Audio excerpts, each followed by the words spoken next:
Certains s'en foutent, d'autres simplement mauvais. On a des types de 20 ans ici qui en sont à leur 5e peine. On a parlé de moi dans le journal quand j'avais 14 ans. Genre, un jeune de 14 ans terrorise le quartier. Déjà une star.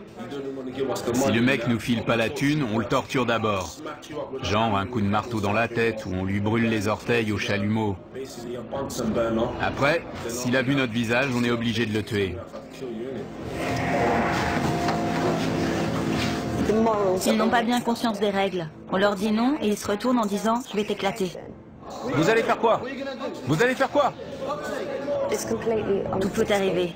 On peut être là en train de parler à un détenu et la seconde d'après, il y en a un qui se prend une queue de billard dans la tête. Hein? Vous allez faire quoi? Bienvenue en enfer. Mettez-le à terre! La prison d'Aylesbury, dans le Buckinghamshire, abrite les criminels parmi les plus dangereux de Grande-Bretagne. Ouf ça. On y croise des meurtriers, des violeurs, des malfrats et des pédophiles. Le plus effrayant, c'est que les plus âgés d'entre eux ont tout juste 21 ans. Un détenu sur 5 purge ici une peine à perpétuité ou d'une durée indéterminée pour protéger la société compte tenu de la gravité de leurs crimes. Pour garder le contrôle de la situation, les surveillants doivent faire preuve d'une vigilance permanente. Mes chaussures? Mais ils doivent également aider ces jeunes à reconstruire leur vie brisée. Ils ne sont pas faciles à gérer. La plupart purgent de longues peines pour des crimes assez sérieux. Il faut tout reprendre à zéro. C'est difficile. On leur a appris qu'ils pouvaient faire tout ce qu'ils voulaient. Après s'être attirés des ennuis et s'être retrouvés devant la justice, ils atterrissent ici et on essaie de corriger ce que leur famille ou leurs amis leur ont enseigné. Certains nous poseront toujours des problèmes.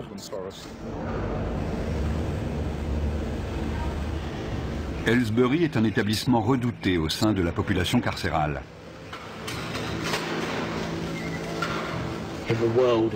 Chez les détenus, la légende veut que Aylesbury soit la pire prison du monde. Quand vous arrivez, vous êtes accueilli par 5 matons baraqués, armés de matraques, et on vous assomme à la descente du bus. Ceux qui arrivent ont peur parce qu'on leur a dit qu'il y avait des problèmes de gang, des bagarres tous les jours, 4 à 7 par jour.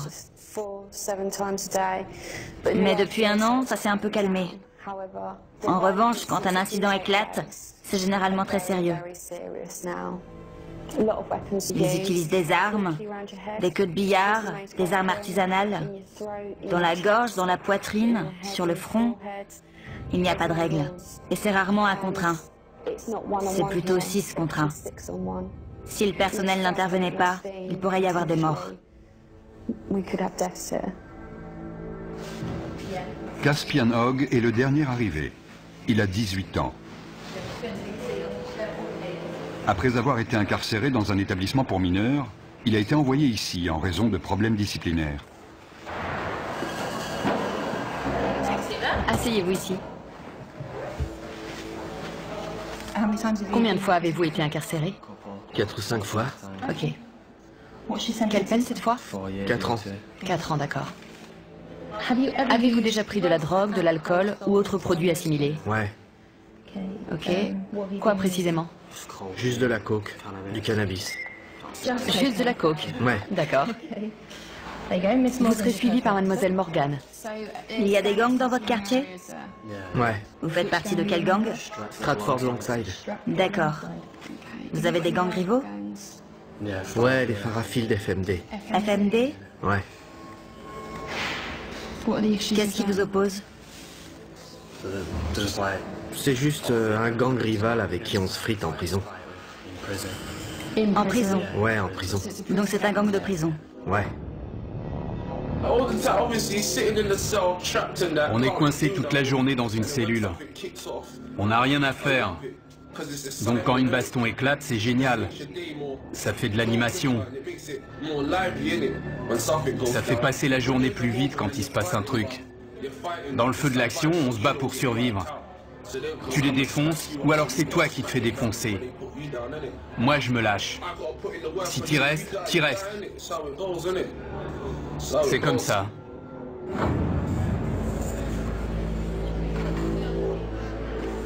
On a des membres de gangs venus de Liverpool, de Birmingham, de Londres, et ils sont tous rivaux.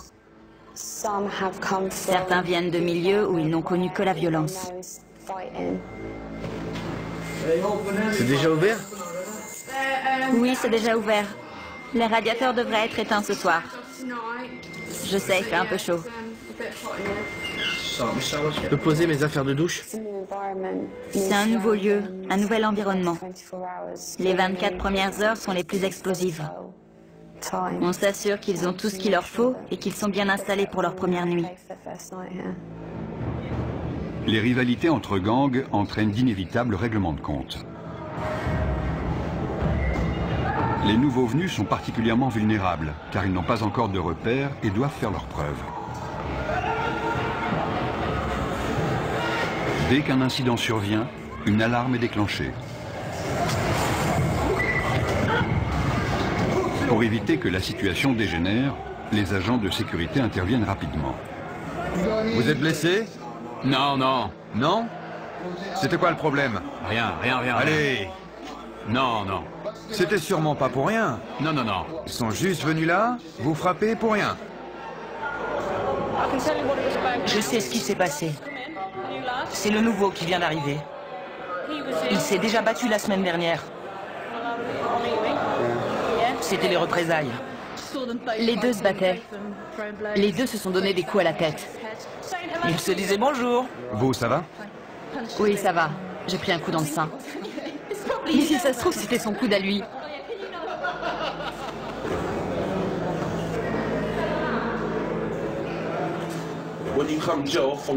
Quand on vient de la rue et qu'on arrive en prison, c'est encore plus violent que dans la rue, parce que tous les mecs de la rue sont réunis au même endroit. C'est pire. J'ai grandi au milieu de la violence et j'aimais pas vraiment ça, mais en maison de redressement, on voit beaucoup de violence, alors on s'habitue. Et puis on finit même par aimer ça. Si je te connais, si je sais avec quel gang tu traînes, dès que je te vois, je t'éclate. Et si je sais que t'as planté un de mes potes, je te fais la même chose. Donc vous surveillez constamment les nouvelles arrivées dans votre bâtiment? Ouais. Ils en ont mis dans l'LC, juste à côté. Si je les croise, je les défonce direct. C'est clair.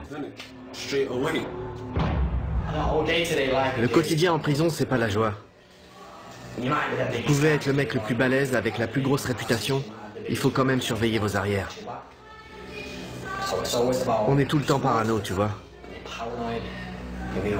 On est sur nos gardes tout le temps, on surveille les autres. On est tous des criminels ici. Comme je l'ai dit, des fois mon but c'est de faire mal à quelqu'un. Des fois je me réveille le matin et je suis pas d'humeur pour ça. Sérieux. Et des fois je me dis que je vais lui mettre la raclée de sa vie. Je me dis, quelle différence ça fait. Je sais qu'il me reste que 10 mois à tirer, mais autant aller lui régler son compte.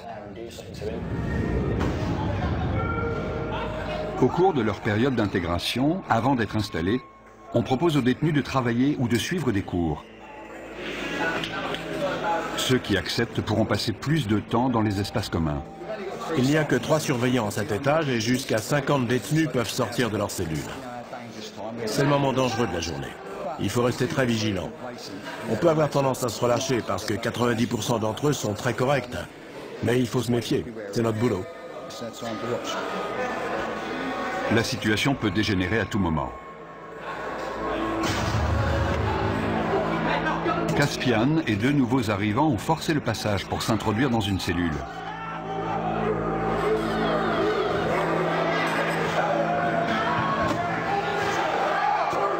Ils sont armés, ils sont 4.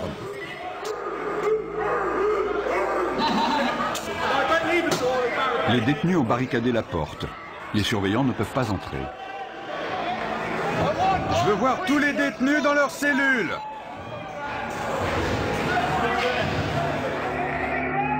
Le directeur de la prison est informé que 3 nouveaux arrivants ont pris un détenu en otage dans l'aile C. Apparemment, il y aurait 4 détenus dans la cellule. Dont un otage. Ils sont 4, dont un otage. On va envoyer des négociateurs devant la porte pour tenter d'établir un dialogue et on avisera.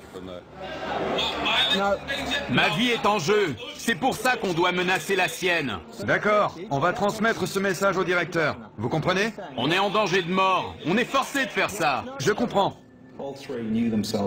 3 d'entre eux viennent d'autres prisons. Ils avaient prévu leur coup. Notre priorité, c'est l'otage. Si vous faites pas venir le directeur, je le viole. Je vais le violer. Écoute, tu n'as pas à lui faire de mal. On t'écoutera de toute façon. Le négociateur joue un rôle clé car il analyse la situation pour nous.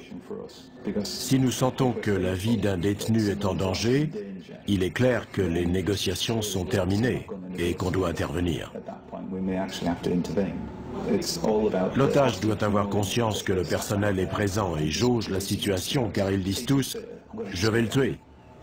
Mais est-ce qu'ils veulent vraiment le faire? J'aime pas cette prison, c'est tout. Je l'aime pas. T'es pas le seul? Mon problème, c'est que j'ai beaucoup de prisonniers qui ne sont pas heureux d'être ici. Si on commence à parler de transfert maintenant, j'aurai une autre prise d'otage dès cet après-midi, car certains vont se dire « Oh, il suffit de prendre un type en otage pour se faire transférer. » Je vais lui trancher le cou et le vider de son sang. Il a menacé de le violer et de lui trancher la gorge. Non, le cou. De lui trancher le cou. Je vais vous dire. Écoutez-moi. Vous me prenez pas au sérieux? Si, croyez-moi. Nous prenons ça très au sérieux.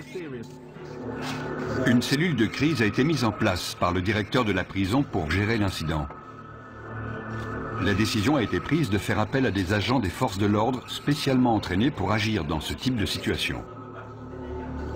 L'otage avait un t-shirt noué autour du cou, il était assis sur le lit, ils sont armés d'un couteau en plastique et de morceaux de verre. Ils ne veulent pas être ici. Ils ne se sentent pas en sécurité. Ils veulent retourner plus au nord, vers Liverpool ou Manchester. Il y en a un qui est arrivé hier, un autre il y a 9 jours. Ils viennent tous du même coin. Ils se sentent menacés par les gars de Londres. Et ils en ont assez. L'équipe d'intervention de la prison se prépare à intervenir au cas où la situation dégénérerait. La prise d'otage dure depuis 2 heures. Jason Harper passe le relais à un autre négociateur qui va poursuivre la discussion avec les preneurs d'otages. Écoutez-moi, d'accord? Je ne vais pas vous mentir. Je vous ai dit tout ce que je savais. La température de 40 degrés n'arrange pas la situation. Il s'est effondré au sol. L'otage a perdu conscience. Tournez-le sur le côté. Tournez-le sur le côté et mettez-lui la tête en arrière pour qu'il puisse respirer.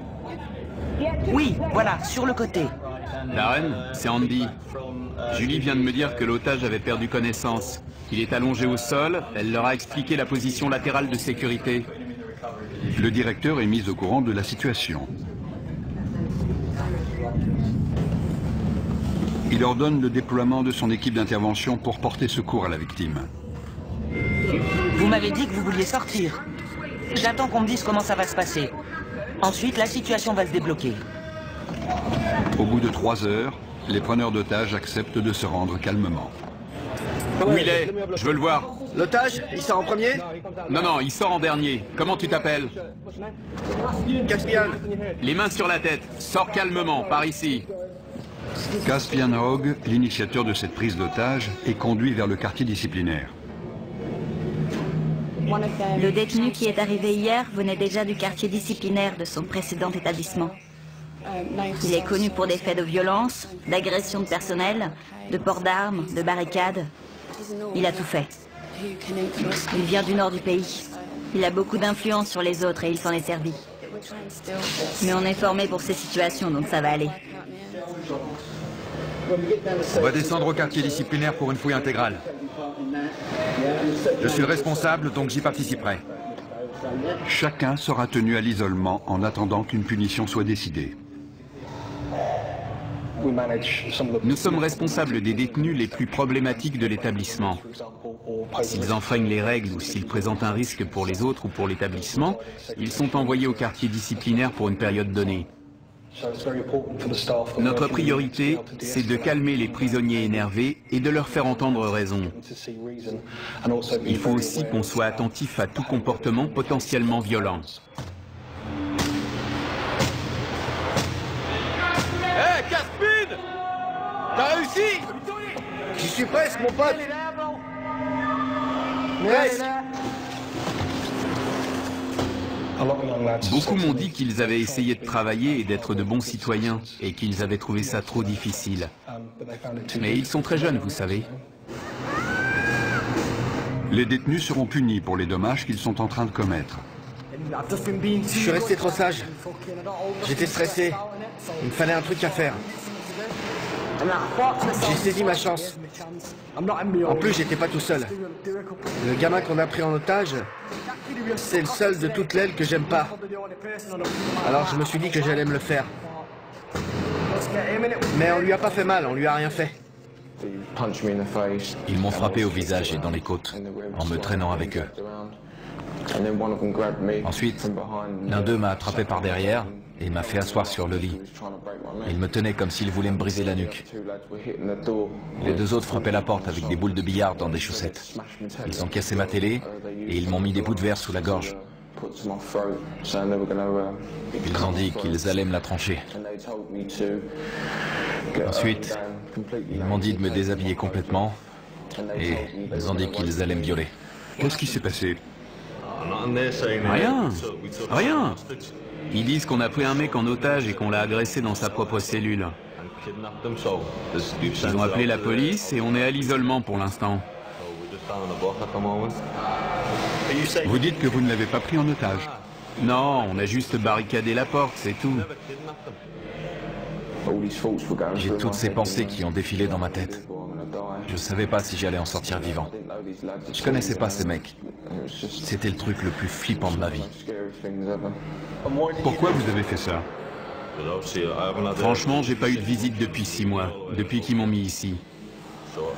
J'essaie de retourner dans le Nord. Il n'y a que des mecs de Londres ici, je veux retourner chez moi. C'est pas ma prison, je veux être dans une prison de chez moi. Je suis tombé dans les pommes.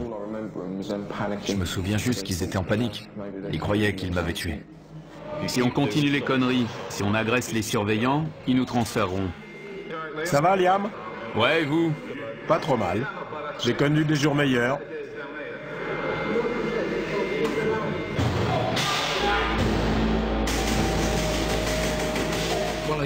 Un des détenus a inondé sa cellule. Il est armé. Il a cassé le manche de son balai. On lui a demandé de nous le remettre. On va le déplacer dans une cellule où il n'y a pas d'eau. C'est trop court. Il doit lui en rester. Le détenu a jeté les morceaux de manche à balai dont il se servait comme arme. C'est trop court. Pourquoi vous avez gardé ce morceau, hein? Je vous avais dit de tout jeter. Reste sur le côté. Déverrouille la porte et je la pousserai. Reculez vers nous. Doucement.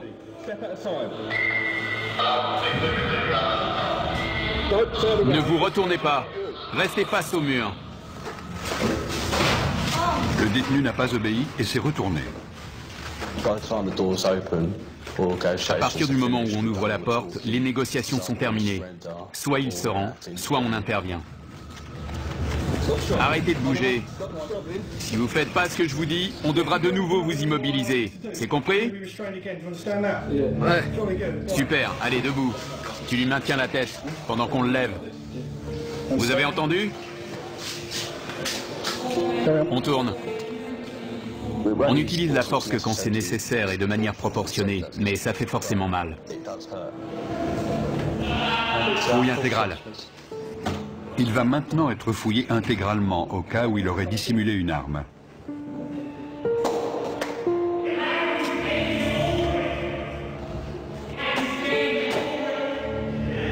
Retournez-vous.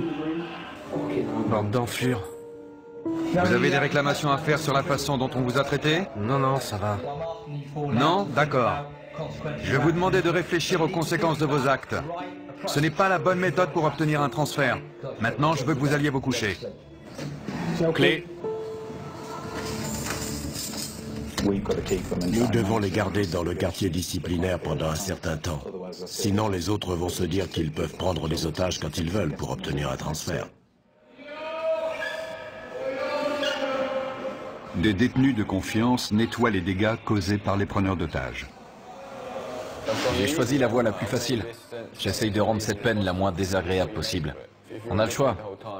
Si tu fais le con, tu te retrouves à l'isolement tout seul sans télé, ça craint. Les détenus exemplaires participent au fonctionnement de la prison, ce qui leur permet de passer plus de temps en dehors de leur cellule. Josh est responsable de la lessive dans le quartier disciplinaire. Ça pue. Dans le quartier disciplinaire, Caspian se plaint d'entendre des voix dans sa tête et demande une aide psychologique.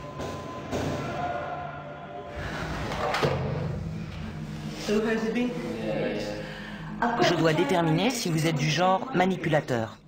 Manipulateur? Si vous aimez titiller les gens et les énerver pour prendre l'avantage. Non, sérieux. Je risque de vous poser des questions qui vont vous énerver. Ouais. Vous avez le droit d'être en colère.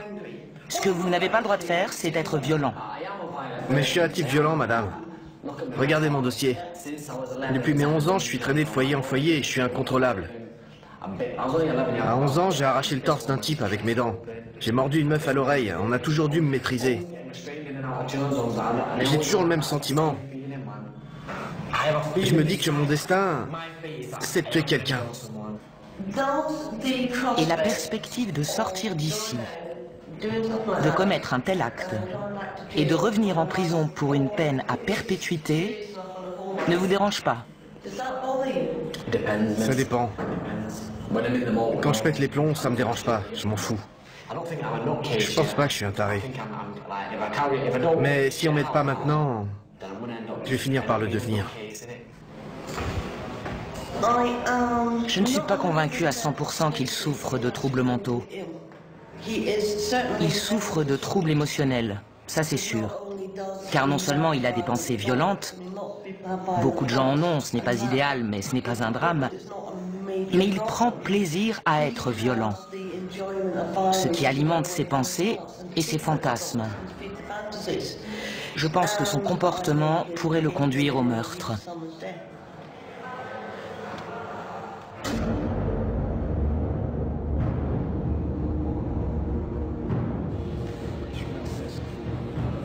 Liam Brennan, l'un des 3 preneurs d'otages présumés, a demandé un rendez-vous avec son avocat pour préparer sa défense.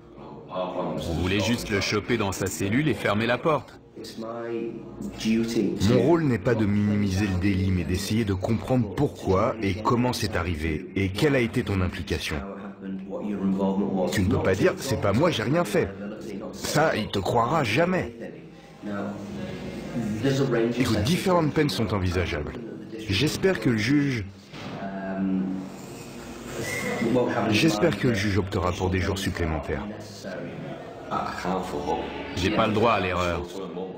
J'avais pas parlé à ma femme et à mon gosse depuis 1 an. Elle m'a recontacté il y a quelques jours et je lui ai dit que je sortirais le 11 décembre. Les services pénitentiaires ont décidé de ne pas poursuivre Liam. Il se retrouve donc en commission de discipline. Asseyez-vous, monsieur Brennan. Je suis juge, je n'ai aucun lien avec cet établissement, vous comprenez? Oui. Vous êtes représenté par monsieur Ahmad, c'est exact? Oui, monsieur le juge. Pouvez-vous vous identifier, s'il vous plaît? Jason Harper. Vous serez le témoin de cette affaire? Oui. Il est dit que le 29 mai, vous avez retenu une personne contre son gré. Coupable ou non coupable? Non coupable. Monsieur Ahmad? Qu'avez-vous vu monsieur Brennan faire exactement? Il a passé beaucoup de temps à la porte avec moi pour m'expliquer leurs intentions. Je ne veux pas parler à votre place, mais si je comprends bien, il n'a pas menacé ni brutalisé d'une quelconque façon la victime. C'est exact. Lorsque vous étiez dans la cellule, avez-vous exprimé clairement votre désir de coopérer avec... Vous orientez l'accusé? Oui, monsieur le juge. Ne le faites plus. Vous connaissez la loi et la notion de complicité. C'est comme le chauffeur du véhicule qui attend les braqueurs de banque. Il se rend coupable de vol même s'il n'a pas pénétré dans la dite banque.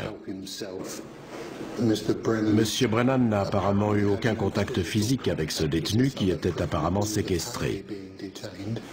Avez-vous vu les autres retenir la victime? Je n'ai vu personne le retenir. Quelle était la taille de la cellule? Petite, c'est une cellule de prison. J'ai du mal à croire que vous n'ayez rien vu. Ça me paraît inconcevable. Ou alors il ne s'est rien passé. Parce que sinon vous l'auriez forcément vu. C'est ça que vous me dites? Je dis pas qu'il s'est rien passé. Je dis juste que j'ai rien vu. Je regardais de l'autre côté. Vous avez entendu Monsieur Harper. Je lui ai parlé pendant un long moment. Il est très clair pour moi que vous étiez tous les trois complices dans cet incident et je n'ai aucune hésitation à vous déclarer coupable. Je vous impose 32 jours de détention supplémentaire. Vous avez tout compris? Oui, j'ai compris. Cette procédure est terminée, merci. Pourquoi n'a-t-il pas été mentionné que la victime avait été dénudée et menacée de viol? Ça m'a surpris. Ouais, ça m'a étonné aussi. C'est mon jour de chance. L'agression n'a pas fait l'objet d'une poursuite pénale car la victime a eu trop peur pour témoigner. Dans le quartier disciplinaire, tous les privilèges, y compris la télévision, sont retirés.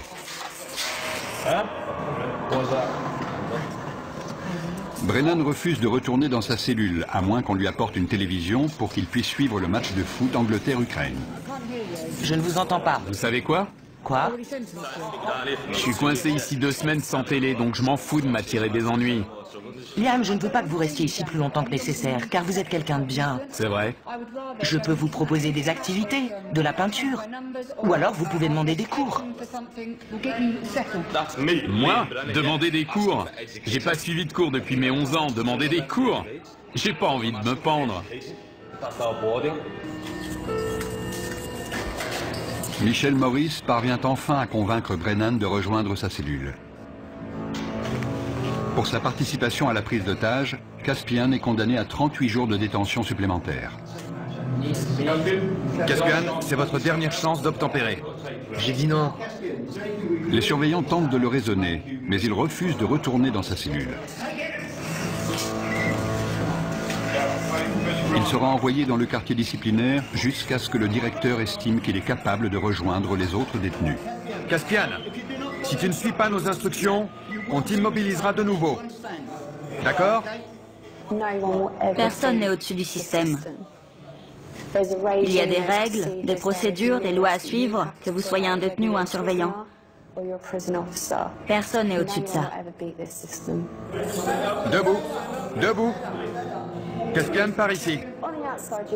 Il n'y a qu'à l'extérieur qu'on peut considérer ces jeunes de 18 ans comme des adultes. Beaucoup n'ont pas la maturité d'un adulte. Ils sont très influençables et peuvent s'attirer des ennuis. Entre là-dedans. Je vais demander à l'infirmière de venir te voir.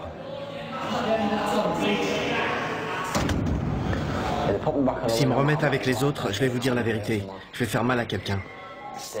Sérieux, je déconne pas. S'ils me remettent là-bas, je vais choper un de ces connards et je vais le défoncer comme il faut. Je suis sérieux. J'ai l'impression d'avoir une double personnalité. Tout m'énerve, tout le monde m'énerve. J'aimerais parler à quelqu'un, mais j'ai la tête en vrac. J'ai l'impression qu'elle est énorme. Tellement de trucs là-dedans, je me sens vraiment en colère. Je suis en rogne. Il y a certains détenus que je n'aimerais pas voir libérés avant très longtemps. Parfois, on travaille avec eux simplement pour les aider à gérer le fait qu'ils sont en prison. Mais je n'ai jamais rencontré de détenu que je ne pensais pas pouvoir aider à répondre à son environnement de façon plus positive.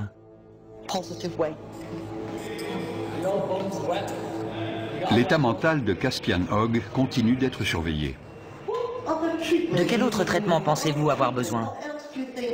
Est-ce que vous pensez que je peux faire autre chose pour vous aider? Non, rien. Il n'y a rien d'autre que vous puissiez faire. Pensez-vous que vous avez besoin d'apprendre à contrôler vos émotions? Non, je crois pas. Je connais mes émotions et je crois plutôt que j'en ai pas assez. J'essaie de pleurer, mais j'y arrive pas. Je peux pas pleurer. Sauf des fois, ça vient sans prévenir, ça arrive. Vous voyez de quoi je parle? Je pleure pas quand il se passe un truc triste. Ça m'arrive même de rire. Pour vous, est-ce plus normal de penser à ce que ressentent les autres ou de ne pas y penser? Ça dépend des moments. Là, c'est moi, je suis là, je vous aime bien. Vous me comprenez? Mais si vous tombez sur moi un autre jour, quand je suis en mode furieux, je vois des choses différemment. Tout est en vrac. Je pense comme un psychopathe. Quand j'étais gosse, j'ai jamais voulu devenir policier ou ce genre de truc. Déjà, quand j'avais 8 ou 9 ans, j'ai toujours voulu tuer des gens. Mon père s'est fait assassiner quand j'avais 6 ans. C'est un truc de dingue, quoi. Depuis, c'est ce brouillard. C'est le bordel dans ma tête. Jeudi, je vous ai pris rendez-vous avec un psychiatre. Cool. Je ne sais pas à quelle heure ce sera. Ok. Il vous prescrira peut-être des médicaments. Je serais content s'il m'en donne. Mais s'il m'en donne pas, je serai en rogne. Ça vous mettra en colère? Ouais, carrément. Je suis convaincu qu'on ne naît pas bon ou mauvais. On apprend de notre environnement comment réagir au monde qui nous entoure. Et certains apprennent que la meilleure façon de réagir à ce monde, c'est par l'agression ou la violence. Super papa, tu sais comment je t'aime? Et quand tu l'ouvres, c'est marqué gros comme ça. Le père de Caspian a été assassiné quand il avait 6 ans.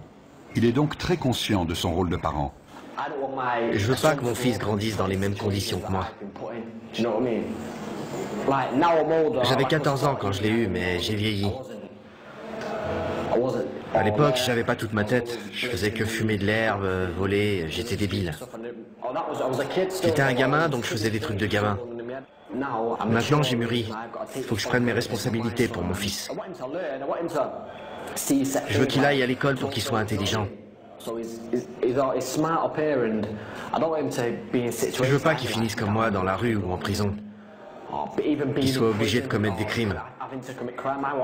Je vais être là pour lui, qu'il puisse me parler ou me demander de l'argent quand il en a besoin. Je vais être un père pour lui, c'est tout. Il faut que je sois un bon père. C'est con de jamais le voir, c'est vrai. C'est horrible. Il faut tenir le coup et pas lâcher l'affaire. Je peux lui parler de temps en temps, c'est déjà ça. Devon avait 15 ans quand son fils est né. À l'époque, je voulais pas de gosse, tu vois. Mais c'est arrivé comme ça. Elle m'en parlait tout le temps. Et alors je me suis dit, pourquoi pas? Quelqu'un va peut-être te régler ton compte demain. Tu sais pas où tu vas finir, alors autant pas perdre de temps. Vous avez vraiment pensé à la mort à ce moment-là? Ouais, évidemment. Dans mon quartier, il y a beaucoup de violence. Des gens meurent tout le temps. On n'est jamais à l'abri, ils peuvent vous dégommer quand vous traversez la rue. Pour certains détenus, le téléphone est le seul moyen de rester en contact avec leur famille. Ouais, tu me manques, bonhomme. Non, tu peux pas venir me voir. Papa est occupé. Papa nourrit des animaux. Je sais pas comment ça se met. Je veux pas que ça lui tombe dessus. Dans la chapelle de la prison, Josh se prépare pour la fête des pères. Exceptionnellement, les détenus exemplaires sont autorisés à passer du temps avec leurs enfants. Je peux jouer avec lui? On peut se rouler tous les deux par terre, je peux lui courir après. Une fois, il voulait que je vienne l'attraper, mais je pouvais pas aller plus loin. Je suis heureux de pouvoir passer 5 heures avec lui au milieu des rires et des pleurs. J'ai envie de l'attraper et de lui faire des câlins. Tu peux ouvrir la bouche? Bravo. Ça me plaît pas de le voir se faire fouiller, mais je préfère avoir cette relation avec lui. J'ai de bonnes raisons de changer. J'ai un gosse et une fiancée, une famille qui a besoin de moi. Pour être honnête, si j'avais pas ma famille, je me serais sûrement pas comporté aussi bien. Viens là, mon grand. Ils ont besoin de moi. Ils comptent sur moi pour sortir d'ici. Où elle est, ta cape? Tu fais ton timide? Si je me comporte bien, je retrouverai ma famille. C'est simple. Si je joue le jeu, je gagne tout. Sinon, je perds. Comment ça va, ma belle? Oh, arrête.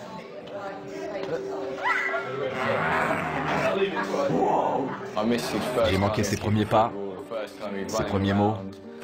La première fois qu'il a tapé dans un ballon, je ne l'ai jamais emmené au parc.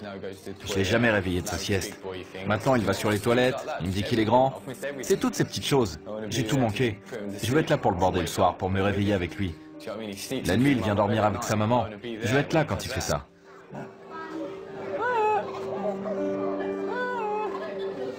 Messieurs, dames, s'il vous plaît, vous pouvez vous dire au revoir? Tout va bien. Quand j'ai su que j'allais en prison, je pensais qu'elle allait m'oublier. J'avais 18 ans et on était ensemble depuis 2 ans et demi. C'est un vrai test pour des adolescents, de rester fidèles et loyaux. Quand on est en prison, on ne pense qu'à ça. Il faut pouvoir compter sur quelqu'un de confiance pour traverser ça. Sinon, on craque. Je pourrais être là toutes les nuits à imaginer qu'elle me trompe. À plus. Je t'aime.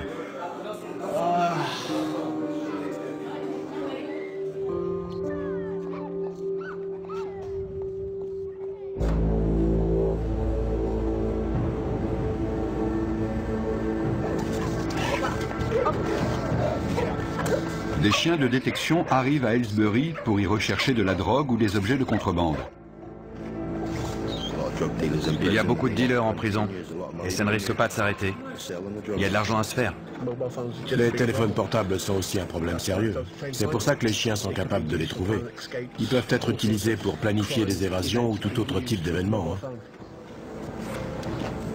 On fouille des cellules tous les jours. Et tous les jours, on trouve des choses. Sortez de votre cellule. Quand ils voient les chiens, certains se précipitent pour cacher leur matériel. On demande aux détenus de sortir de leur cellule pour que les chiens puissent travailler tranquillement. C'est n'importe quoi, il va renifler partout. Comment savez-vous qu'il a trouvé quelque chose? Il s'immobilise et pose son nez sur l'endroit concerné. Si c'est hors d'atteinte, il reste assis et regarde dans la direction de l'objet.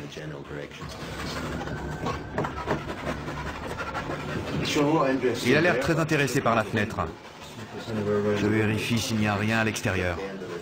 Il a peut-être senti une odeur de joint qui venait de la rue. Il reste concentré sur la zone autour de la fenêtre et du lit. J'étais en train de pioncer et ils amènent un chien dans ma cellule pour renifler partout. C'est n'importe quoi. Notre équipe fouille la cellule pour essayer de trouver ce que le chien a senti. Il semblait concentré sur une zone en particulier, donc c'est là qu'on fouille en premier. J'espère qu'on va trouver quelque chose. Les chiens poursuivent leur inspection des cellules. Ça sent dès qu'on l'ouvre. Il a fumé dans sa cellule, c'est sûr. Le chien va nous dire si la drogue est encore là. Oui, ça sent. Il y a de la drogue et des téléphones partout dans la prison. Avant, tout le monde planquait ça dans le meuble de l'évier en retirant les vis avec un coupe-ongle ou un truc dans le genre. Je vous en dirai pas plus. Avec un téléphone, on peut appeler qui on veut, envoyer des textos, parler à sa chérie le soir, vous voyez ce que je veux dire. On peut dire ce qu'on veut, gérer ses affaires, son fric, tout ça. Vous avez déjà eu un téléphone ici? Ouais, mais c'est trop de pression. On devient parano.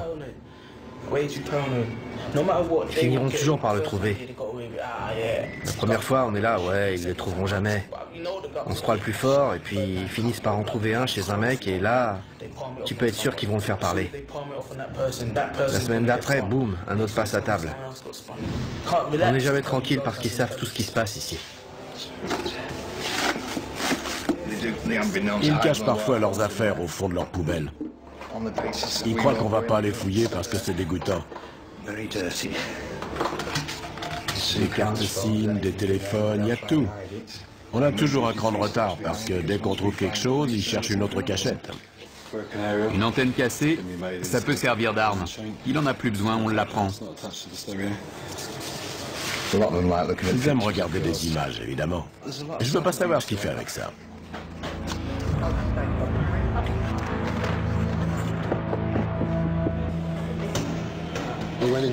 Dans une cellule, on a trouvé un téléphone avec un chargeur. Donc, nos équipes vont l'inspecter une deuxième fois.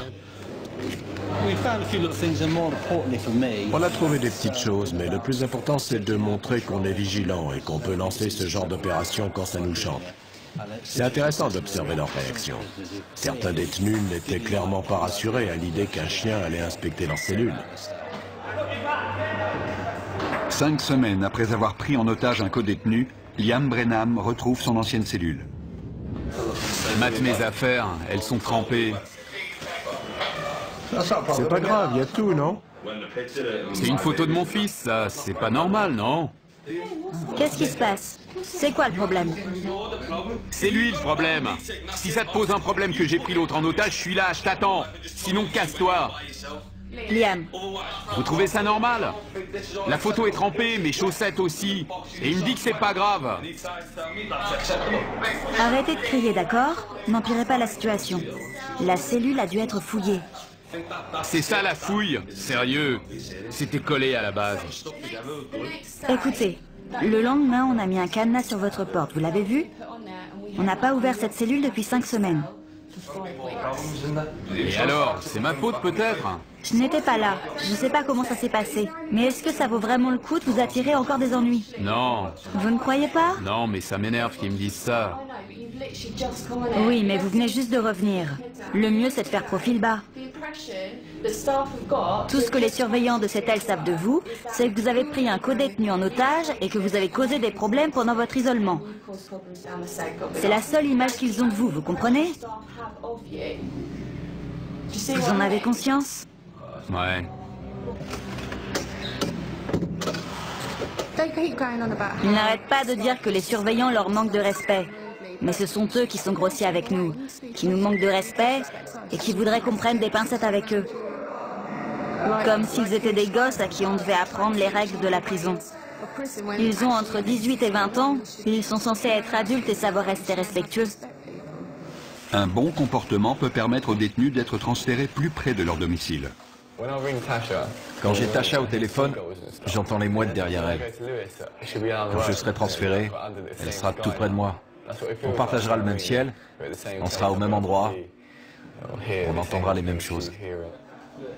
C'est comme si je rentrais déjà chez moi.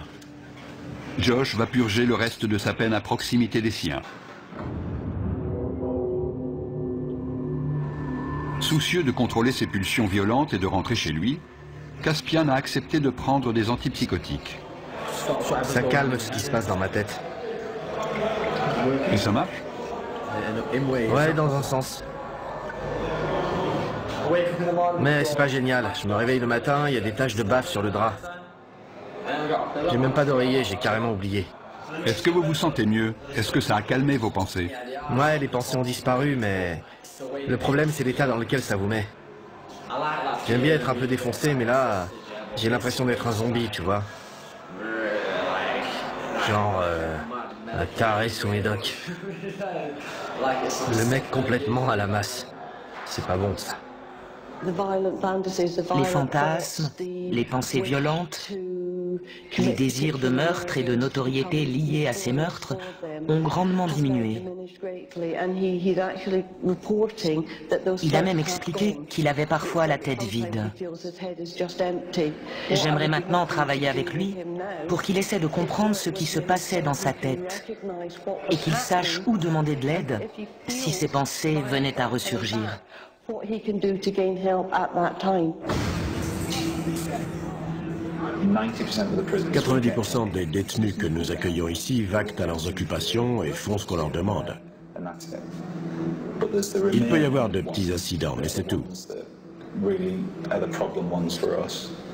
Ce sont les 10% restants qui causent la majorité des problèmes.